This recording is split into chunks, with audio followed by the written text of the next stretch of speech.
Hi readers, welcome back to my channel. Lila Wanders and Reads. Forgot to have this over here.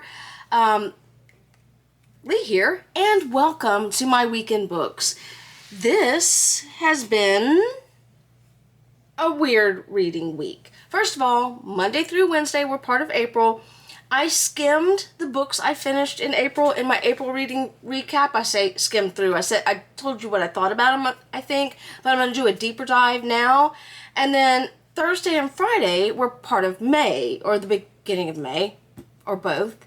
And May got off to a rough start. We'll talk about it. But April finished on a positive note. Now, one thing I'm worried about, because it may have happened in October, November, December, but it also may not have happened. So, my work colleagues and I are doing No Nicotine May.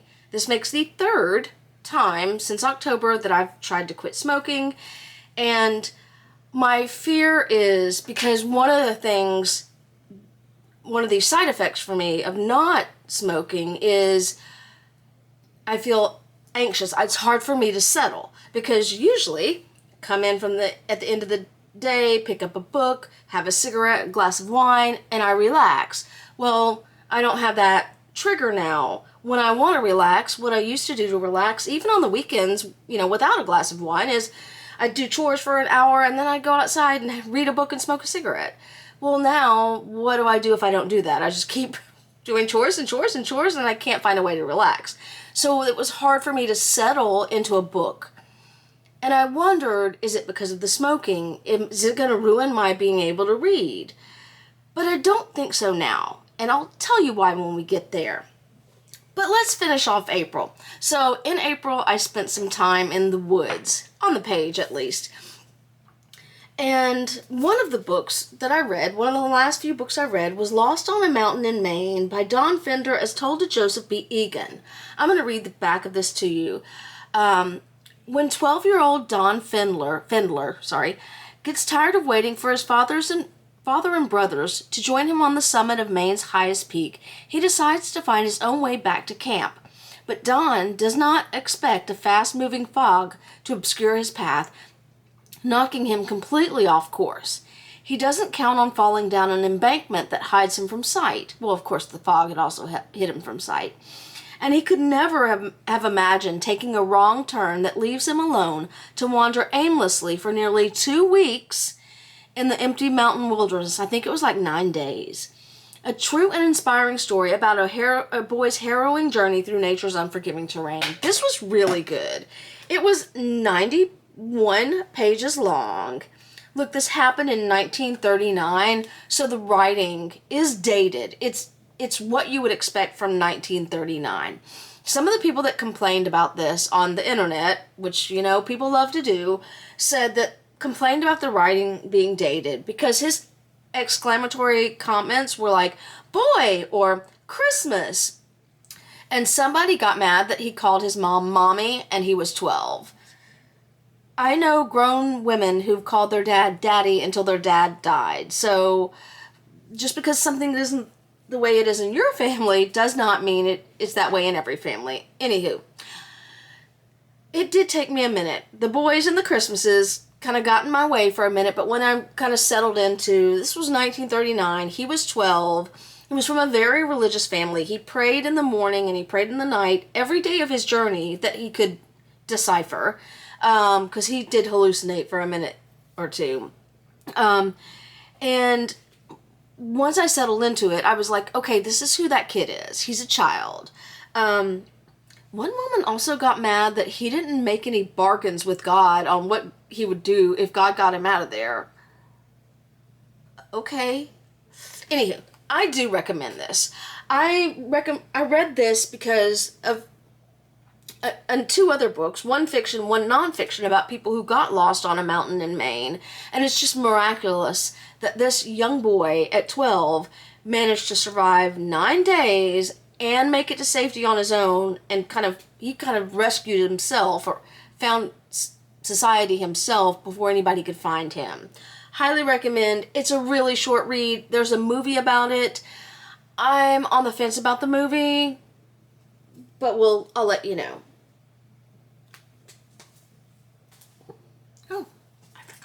whole subject about being lost in the woods I want to do a video on. Anywho, speaking of the woods, I'm not out of them yet.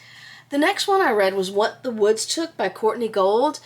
And let me tell you, this is a YA book, and this is a perfect example of how YA can be for everybody, just like middle-aged books can be for everybody.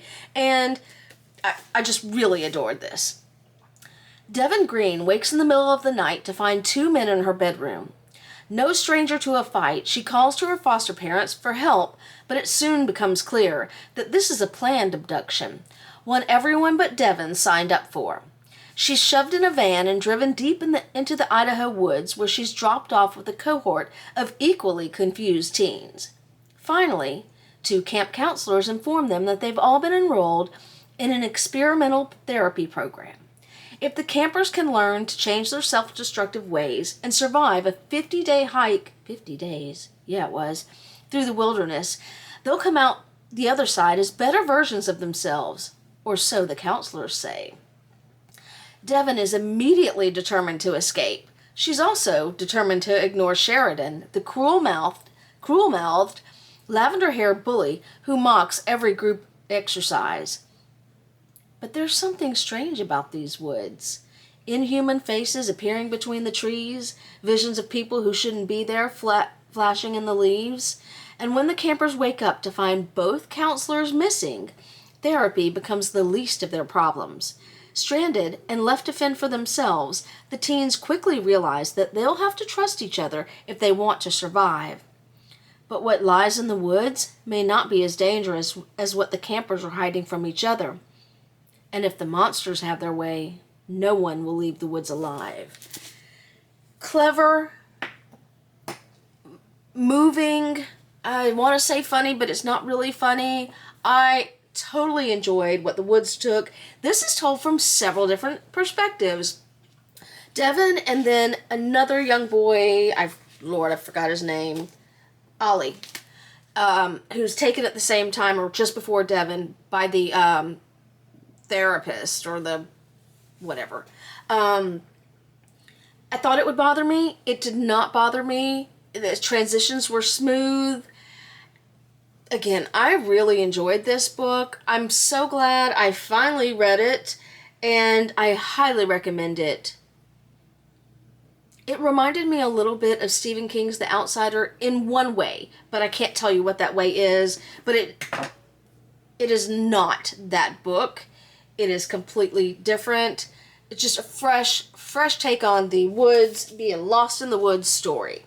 Now, the next book that I read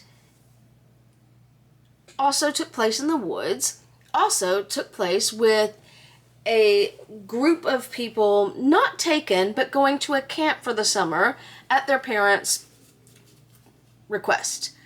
And this was a reread for me, and it was a bit of a disappointment. I loved this. This is also YA. I loved this when I read this in the 80s, The Grounding of Group 6 by Julian F. Thompson. I recently, within the past 2 years, reread his book, read for the first time his book, Terry and the Pirates. And I thought that some of that book was a little kind of out there, wacky, a little absurd, and I don't mean absurd in a bad way, I mean just kind of, which has its place, but then this one also kind of had that. And let me read to you what it's about. I loved it when I was a kid, that's why I still have a copy, but it just did not, I guess being grown, we'll get there. Group 6 knew they were special, but they didn't know why. Coldbrook Country was the perfect boarding school. Expensive, innovative, discreet. So when 5 entering students were told to hike to a rough campsite deep in the woods as part of orientation, they didn't think to ask questions. It was strange that their leader and advisor, Nat Rittenhouse, was so young. And why had he been so careful to cover their tracks? It wasn't till the next morning that Marigold, Ludi, Sarah, Coke, and Sully learned the impossible truth. Nat had been hired by the Coldbrook Country School to make sure Group 6 never came out of the woods alive. And their own parents were paying the bill. This has the bones of what could be a fantastic story, just like what The Woods took, where the parents voluntarily gave them up. But all the villains in here were caricatures of villains. And I guess when I was young, this was in the early 80s, 1983 copyright, so I would have read it when I was still in my teens.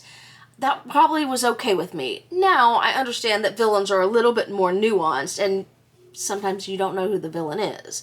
Anywho, fine for a teenager. There's a little bit of sex in there. There's a little, well, obviously there's a little bit of murder, but what really kind of didn't do it for me was the caricature villains. Like, I feel like, you know, them old timey with the mustache, the curly mustache, and the villain twists his mustache. That's what it felt like to me. So this is how I ended April. 1 May, we started our No Nicotine. And I thought a colleague had read a book which she gave 4 stars and she liked, and it was for her. And I thought, I've had this for a while. I was going to read it early in January, but I didn't. So I picked up Alice Feeney's Beautiful Ugly. And I DNF'd it. And I was really worried that I was DNFing because I wasn't smoking and it was negatively affecting my reading experience. So I'm going to just gist this to you. Grady Green is the main character. He calls his wife Abby to share some fantastic news. He's upset that Abby's not there, but whatever. And then Abby slams on the brakes, sees something in the road ahead. Grady, whatever the fuck his name is, protests, but then he finds her car. She's not there, and even though her phone is. Her car and her phone are there, she's gone. And now he goes to an island and he sees Abby everywhere, and oh, poor pitiful Grady. First of all, from the get-go, I did not like Grady. He was very selfish, and there have been characters in books that I've hated before, and I liked the book because I hated that character. This was not that. All I could think of is if I have to be in this main character's head for 200 some odd pages, I'm not gonna do it. So I DNF'd it. Grady was part of it. The other part is, we all do this to some extent, but there are some authors who make what I call proclamations, and it's when they say, life is hard. Like it's some grand idea that they come up with and no one else knows, but now that you've read their book, you know that life is hard. Like I said, everybody makes declarative statements from time to time, but these proclamations, as though it's grand news, really get on my nerves. And at proclamation number 3, which was, let's see, people rarely know what they have until they lose it. I was like, no, I'm done. Between that and Grady, I couldn't anymore. And then I read some spoilers and I'm like, yeah, oh well. So look, hey, if you like twisty thrillers and proclamations don't bother you, give it a shot. It's not for me. Not everything is for everyone. And here's where I really started worrying. Not so much though. So I decided to listen to Girl on Girl, How Pop Culture Turned a Generation of Women Against Themselves by Sophie Gilbert. Now, first of all, Sophie Gilbert narrates this audiobook. And I had some trouble because I listen when I'm driving, hearing her and understanding her. It's her accent. She's got a British accent, and normally I love a British accent, but there's something, see how with my S's, it's kind of like that. And so, but you know, I could power through. I did not particularly enjoy the narrator for the Radium Girls, but I powered through and it did not affect my reading experience past the first hour or so. But look, and I know you gotta sell a book and I know you gotta make a big point at the end, but I got to chapter 2 and I was like, what's the fucking point? 2 things here. First of all, this is when I decided she talks about these things that are degrading to women or misogynist, but it's like she's listing, and she doesn't really say anything. So, Sofa So Sexy, a 2002 exhibition, yada yada yada. Naked London, a 2000 book, yada yada. An unsettling 1999 photo spread by Richardson, yada yada yada. A 2000 Time story, yada yada yada.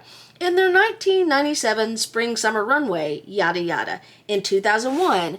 So it was like date after date after date. And this was going on, I'm on page 48.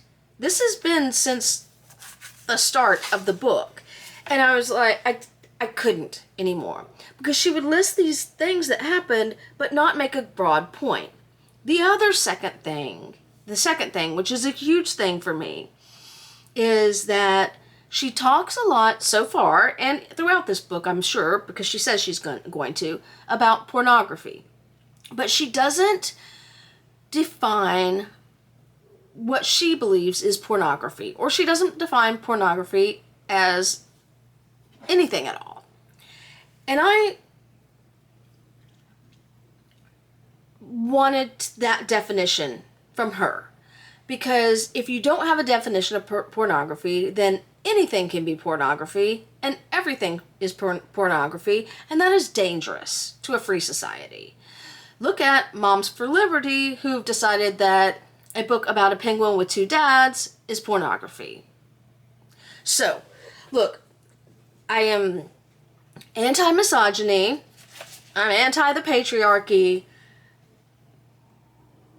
and I recognize that there is a lot of misogyny in society, in pop culture in particular, and I don't like it either. Except I did listen to Thong Song this morning, largely because I had forgotten it until this book.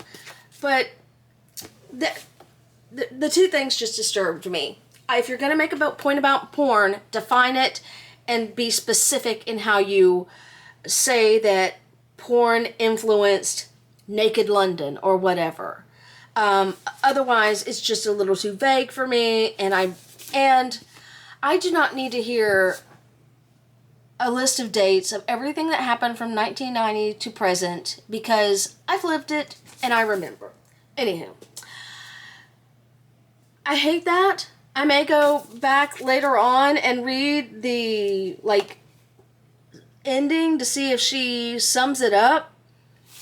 But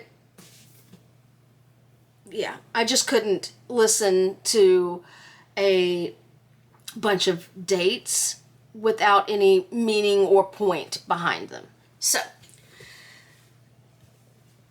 last night was Friday night. I'm recording this on Sunday. Now we're at what I'm currently reading, listening to, etc. So, usually on Friday nights, I don't read. But I was trying to get some progress on Beautiful Ugly because I didn't make any progress the night before, probably because of the nut smoking. So, I play a game on Friday nights on my tablet, and I usually watch a documentary. But I started watching Next Level Chef with Gordon Ramsay on YouTube TV, and I thought, okay, well, maybe because I'm trying to read and play a game and watch TV, maybe that's why I'm distracted. But I picked up my current read, These Days by Lucy Caldwell, and I'm only 17 pages in, but I gobbled these down until I decided, finally, I'm like, I need to put this down because it's Friday night, and I'll pick it up again Saturday night, but it took me less time to read 17 pages in this than it did in Beautiful Ugly. So, let me tell you what These Days is about, because I'm excited to read this one. One city, two sisters, 4 nights, and these current 3 books, my current read, my current listen, and my current nonfiction read, are all related in a way that you'll see. April 1941.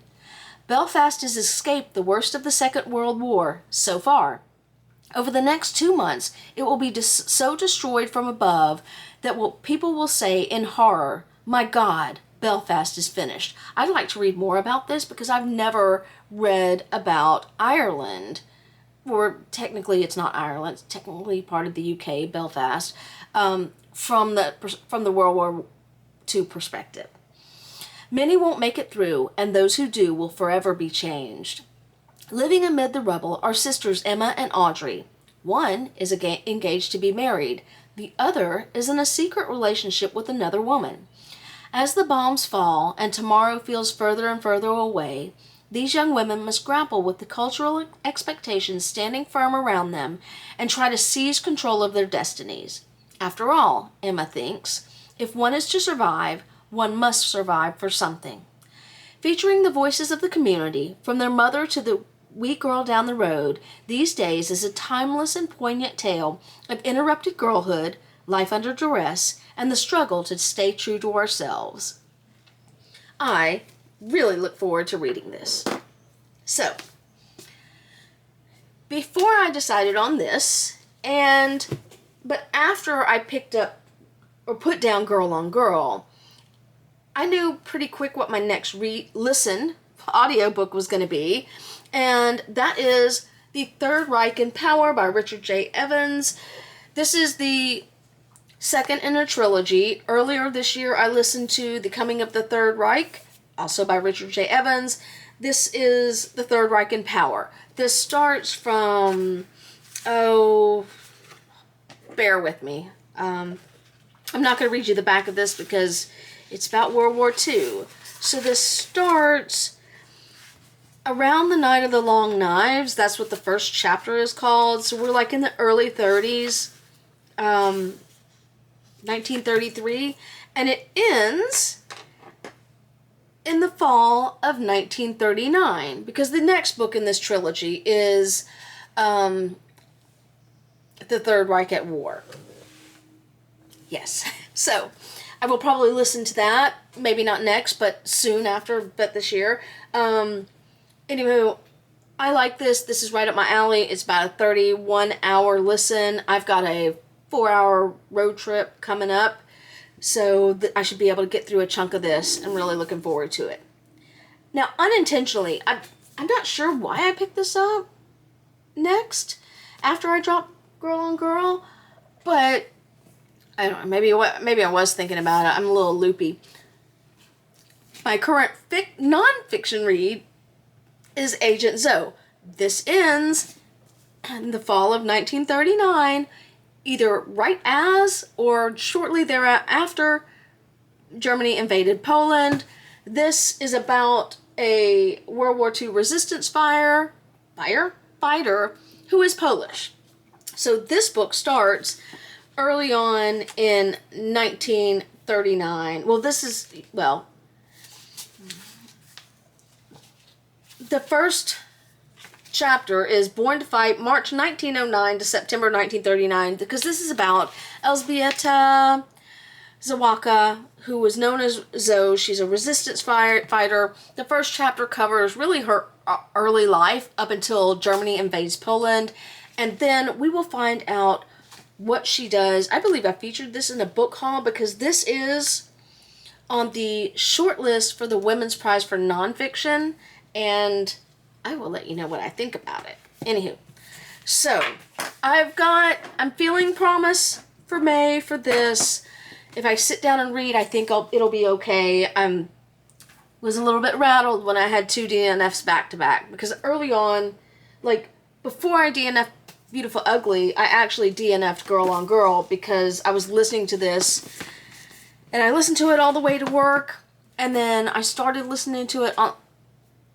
No, I didn't. I listened to it all the way to work, and then when she got to that, started listing all the dates, I was just like, I can't anymore, and I put it on College Sports Channel. Anywho, that is it for me. I am not sure what I'm going to do for Tuesday and Wednesday posts. I think I'm going to do a cookbook haul. Oh, I do know what I'm going to do. I'm going to do a cookbook haul, and I'm going to do a theme. And my theme is going to be Lost in the Woods. Yeah.